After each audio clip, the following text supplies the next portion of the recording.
Esta fue la primera tentación que tuvo el pueblo después de recibir la alianza y consagrarse en alianza al Señor.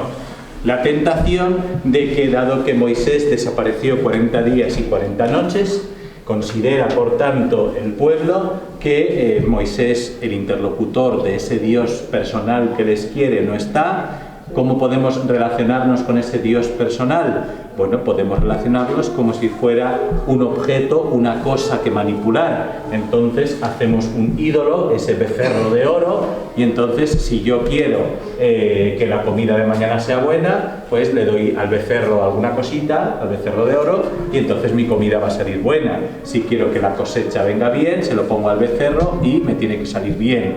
Es una forma consumista, una forma mercantil de entender la fe. Y, por cierto, si el becerro no hace caso, me enfado, porque oye, pues ¿por qué no me ha ido bien el examen si yo al becerro le he puesto a los pies? Esta tentación, todas las religiones, pero también la cristiana, nosotros en primero de teología nos hablaban de las patologías religiosas. Una patología religiosa es tratar de manipular a Dios y decirle, bueno Señor, como yo te enciendo esta velita, entonces, oye, pues la operación de mi mamá mañana tiene que salir bien porque te he encendido una vela. Y si sale mal, entonces la vela estaba mal o Dios es malo.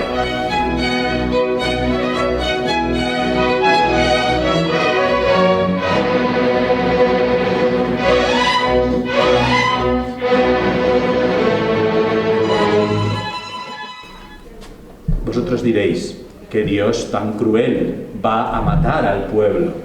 Ahora yo pregunto, si Dios iba a matar al pueblo porque es lo propio de los dioses mesopotámicos de esos siglos, los buenos dioses castigan, porque si no serían dioses débiles.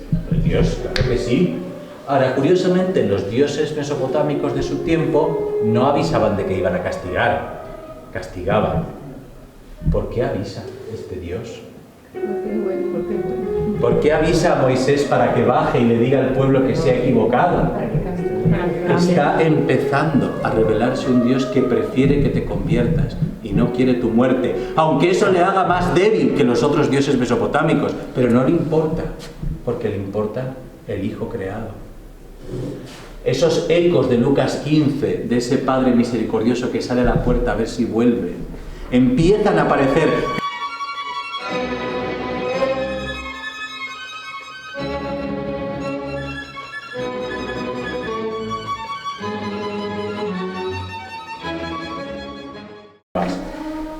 ¿Qué es lo que hace Moisés? Voy a interceder.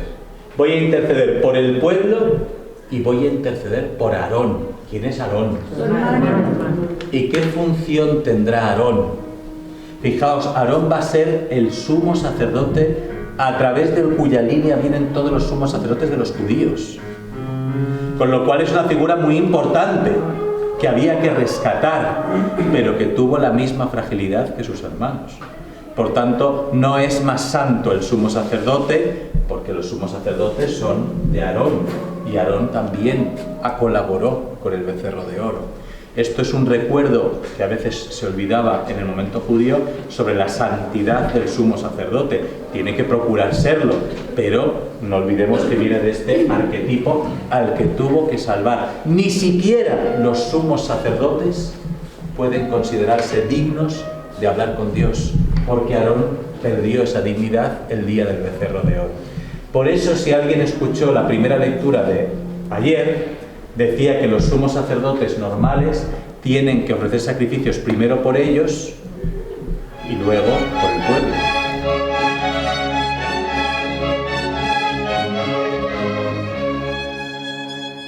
Dice la carta a los Hebreos, ¿quién es el único sumo sacerdote que no habiendo pecado se entregó por nosotros en un único y solo sacrificio? Jesucristo. Esta es la carta a los Hebreos que nos acompaña esta semana en la primera lectura. Es Jesús el que dice, no, soy el siervo que siendo Dios me hago mucho más bajo que el pueblo y en un solo sacrificio he redimido toda la historia por amor de Dios Padre, ¿no? Qué importante, porque este Aarón no lo hizo bien. Por cierto, los que habéis ido a misa. Hay un salmo, que lo habréis oído, que es: tú eres sacerdote eterno según el rito de... ¿Y por qué no de Aarón? Porque el rito de Aarón parte de este tipo de sacerdocio que depende de los sacrificios de animales, que es siempre imperfecto y tengo que repetirlo, y tengo que repetirlo, y tengo que repetirlo. El de Jesús es de Melquisedec, que no sale en el Éxodo como Aarón o en los Números y Deuteronomio, sale en el Génesis, capítulo 14. Es anterior a que se estableciera Aarón. De ese, dicen los primeros cristianos, ahí, ese es el de Jesús. Ese que no depende de los animales, que no depende de los sacrificios humanos, que se sacrifica Él y que el pueblo participa de ese único sacrificio de manera incruenta, a través de, dice Génesis 14, de la entrega del pan y del vino, que para nosotros significa mucho más. Ese es el rito de Melquisedec.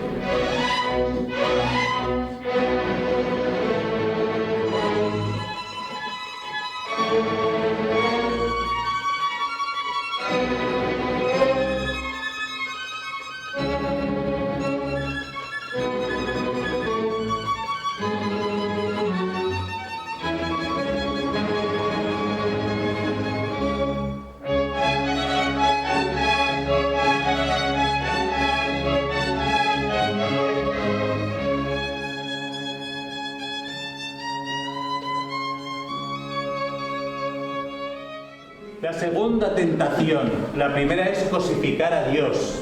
La segunda fue con la que empezamos el Deuteronomio. La segunda es la de Cades Barnea, cuando a las puertas de la tierra prometida, viniendo aquellos con aquellos racimos de uvas enormes, de repente el pueblo dice: uff, me va a costar un esfuerzo. Pues no es tan buena. Uff, me va a costar mucho esfuerzo. Pues casi que mala. Uff, pero si esto va a ser imposible. ¡Qué malo es Dios que nos sacó de Egipto! La tentación de mentir sobre la propia realidad. Ya no decir que soy débil y no sé cómo cumplirlo. No, es que está mal. Es que está mal hecho. ¡Qué malo es Dios que nos sacó de Egipto! Con lo bien que éramos esclavos. Eso era lo que merecía la pena ser en la vida. Esa tentación que está al principio cuando vimos el libro de Deuteronomio, os comenté que es la más grave, mucho más grave que el becerro de oro, porque el becerro de oro es motivado porque no ve a Moisés y tiendo a cosificar a Dios para intentar eso, un poco de superstición. Pero es que en la segunda es que viendo lo que veo de Dios, que es un bien para mí, empiezo a darle la vuelta a la tortilla, y esto es como el alumno que acaba diciéndote que es que copiar es lo más lógico en este mundo. Es que el profesor da clase muy mal, es que además hemos tenido poco tiempo para estudiar, es que además el examen es muy difícil. Solución, se puede copiar. Espérate, ¿a dónde llegaste todo esto? Es que es malo que nos digáis estudiar. Oye, ya te pasas. No es malo, es lo propio. No te mientas a ti mismo. No te mientas, ¿no?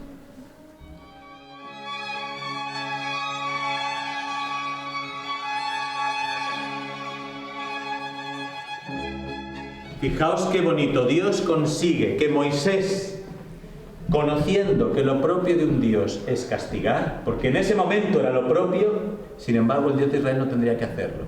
Le da dos argumentos. El segundo, que es el más difícil, es el que ha dicho Carmen. El primero es el de tus amigos. Eres el Dios de Abraham, de Isaac y de Jacob. Tenías amigos. No te puedes olvidar de tus amigos. Y el segundo, el que ha dicho Carmen. ¿Qué dirían las naciones? Dirían que eres todopoderoso con lo que te costó sacarnos de Egipto para que luego nos mates en el desierto. Precioso, porque le ha dado a Dios la explicación que Dios necesitaba que el pueblo tuviera para entender que no es que por debilidad no te castigue, sino porque cuando amas a alguien eres capaz de perdonar. Y eso no te quita poder. Fijaos, por amistad y porque en el fondo sería ilógico todo lo que he hecho por ti para luego destruirte. Y con esto Dios, a través de Moisés, comienza a revelar el camino de misericordia. No es irracional, no es lo típico, porque los dioses típicos son los que castigan en cuanto pecas, pero siendo algo atípico tiene sentido, ¿no?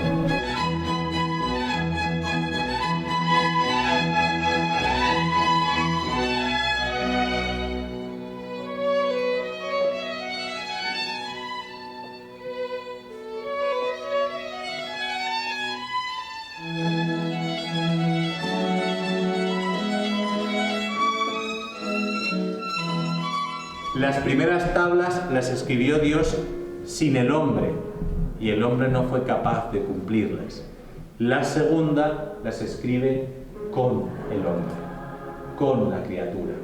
Esas ya las vamos a poder, porque ya sabemos que somos frágiles, que necesitaremos su ayuda para cumplirlo, pero la vamos a intentar cumplir. Esta vez nos hacemos juntos. Esta es la explicación de los maestros judíos y también de la mayoría de los teólogos cristianos, ¿no?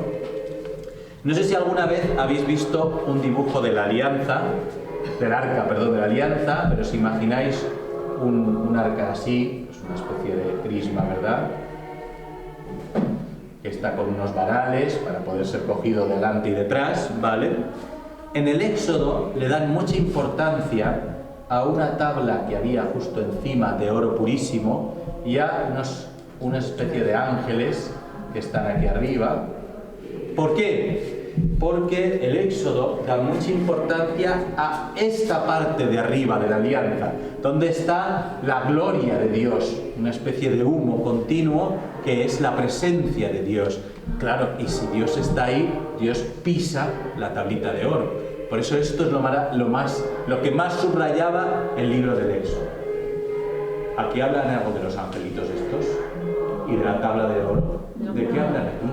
¿Qué es lo importante del arca de la alianza? Las tablas que hay dentro. Fijaos, ha cambiado, no es que contradiga, puedes compatibilizarlo todo, pero aquí lo importante no es tanto este fenómeno cósmico que hay aquí arriba, sino este testimonio del amor que Dios me tiene y que yo quiero vivir con Él, que es las tablas de la ley.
Fijaos cómo, en primer lugar, ahora se vincula la elección y la salvación de Israel de Egipto con la creación de todo el cosmos.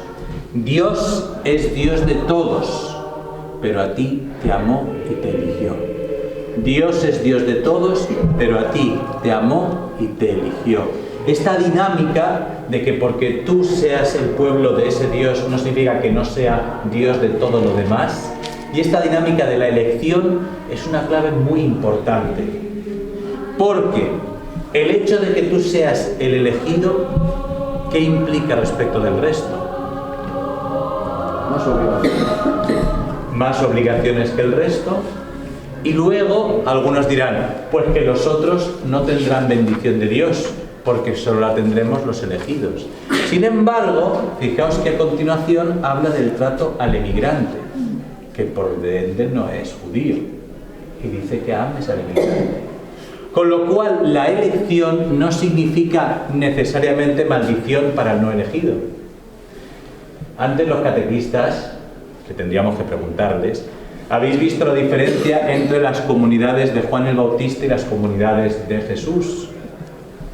Y nos decían, Concha y Olimpia, que en las comunidades del Bautista y de muchos maestros judíos, el maestro está en su casa o en su templo, en el caso de Juan, al lado del Jordán, y los judíos van al maestro con libertad. Diferencia importante con Jesús, que Jesús, él se va moviendo y lo que hace es que es él quien elige a los. él quien elige. Es un cambio que ya estaba en Deuteronomio prefigurado. Y no es porque Jesús no quiera salvar a toda la humanidad, sino que a través de, para poder llevarlo a cabo, hay una elección, para que lleves mi bendición. La elección es para llevar la bendición, que eso fue lo que le fue prometido a Abraham. Tú tendrás una descendencia como las estrellas del cielo, para bendición de todos los pueblos, no para que la elección suponga que los demás serán castigados. Eso no es el plan de Dios. Fijaos qué bonito, qué belleza y cómo se realiza en plenitud en la nueva alianza, ¿no?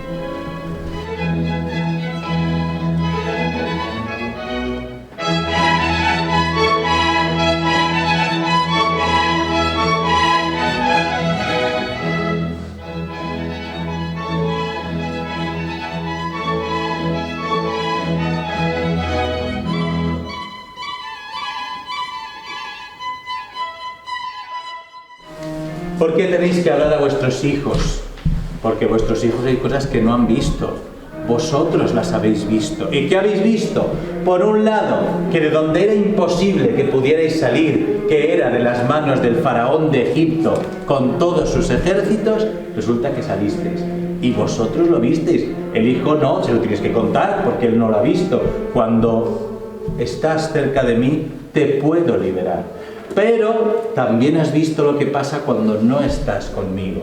Y pone el horrible ejemplo de Datán y Abirón, que por la hora que es, porque quiero avanzar, no lo vamos a leer, está en el libro de los Números, poco después del desastre de Cades Barnea, de ese desprecio a la tierra prometida.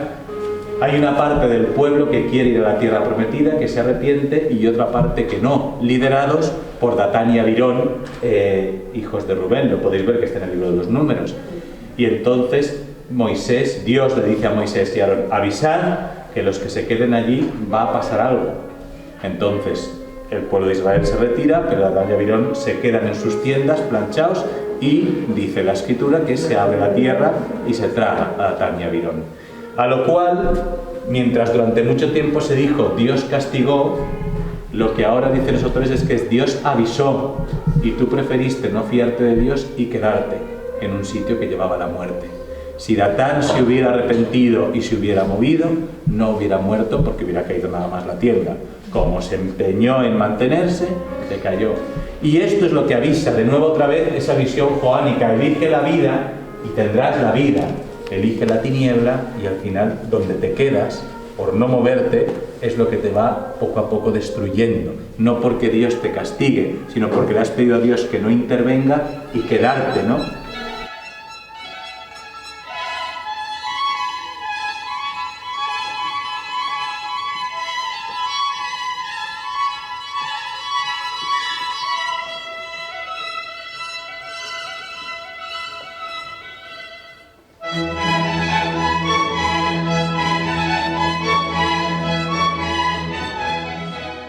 Fijaos cómo hace la diferencia entre Egipto, que tenía un sistema de irrigación de agua, porque sabéis que se desbordaba el Nilo, aprovechábamos eso, y era más controlable por el hombre, pero daba para lo que daba, y la tierra de Canaán, que no tiene esa irrigación, pero tiene lluvia. Y tiene lluvia muchos momentos del año, no solo como el Nilo. Ahora no la controlas. No la controlas. La fe de Israel es muy cosmológica en ese sentido, porque la lluvia no la puedo controlar, y por eso la relaciona con esa providencia. Por eso una de las cosas que se recuerda del gran profeta de la antigua alianza, que es el profeta Elías, fue que era capaz de abrir y cerrar el cielo. ¿Por qué? Porque Dios actúa a través de la lluvia. Y de hecho hay sequía y tiempo de...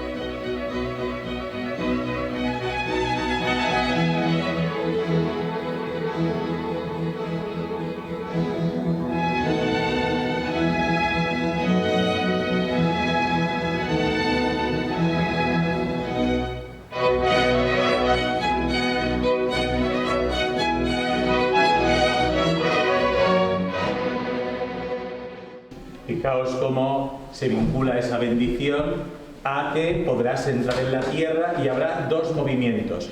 Yo te quitaré a las tierras, a los pueblos paganos, y tú te asentarás tranquilamente sin haber hecho nada. una doble acción donde Dios es el que, entre comillas, trabaja y yo el que recibo bendición, como si fuera un padre que me compra el abrigo y yo disfruto el abrigo y mi pobre padre no. ¿Por qué? Porque es una paternidad que establece Dios con sus hijos, ¿no?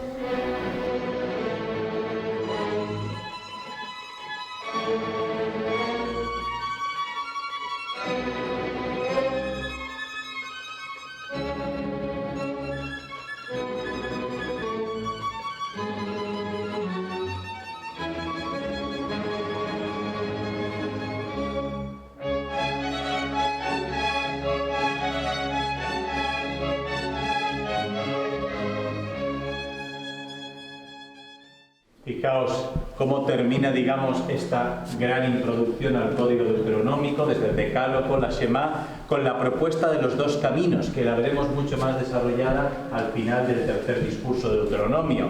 Aunque al final en la vida tienes que elegir y cada paso que das te puede llevar a un monte de bendición o a un monte de maldición. En cada paso en que elijo amar o no amar, escuchar o callar, en cada paso, la antigua catequesis cristiana de los primeros siglos, la de los dos caminos, que cuando llegue ese momento veremos más desarrollada.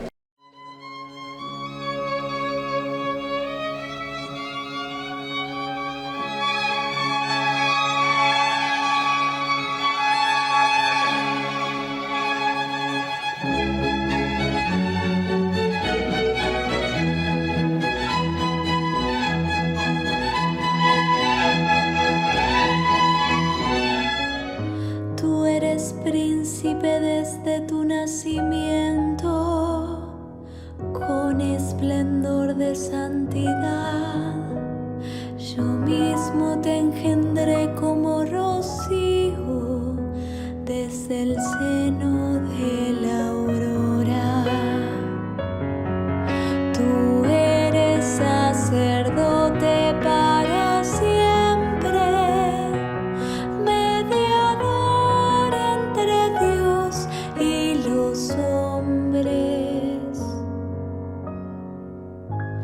el Señor lo ha jurado y no se retractará. Tú eres sacerdote para siempre, a la manera de Melquisedec. Tú